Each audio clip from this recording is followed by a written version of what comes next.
మహానాడు అంటేనే మొత్తం తెలుగుదేశం పార్టీకి సంబంధించిన కార్యకర్తలు, నాయకులు అందరూ కలిసి చేసుకునే అతిపెద్ద పండగ. ఇప్పుడు మనం చూడండి, సంక్రాంతి ఇలాంటి పండుగలు చేసినప్పుడు మొత్తం చుట్టాలందరం కలుస్తాం. ఎలాంటి గొడవలు ఉన్నా ఏమున్నా అందరూ కలిసి పండుగ చేసుకుంటారు. పండగలు అంటేనే అది మొత్తం బంధువుల్ని అందరినీ కలిపేదే పండగ. తెలుగుదేశం పార్టీకి మహానాడు అలాంటిదే. కానీ ఈసారి మహానాడికి మాత్రం అలాగ అందరూ కలవలేకపోతున్నారట.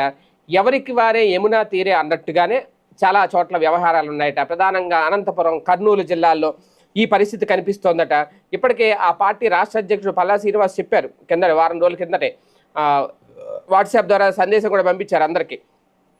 అందరూ కలిసి ఉండాలి, కలిసి రావాలి, కలిసి పార్టీ చేసే కార్యక్రమాల దృష్టి పెట్టండి, ఎలాంటి విభేదాలు వద్దు అని. కానీ అనంతపురం, కర్నూలు జిల్లాల్లో మాత్రం నాయకులు తీరు మారట్లేదట.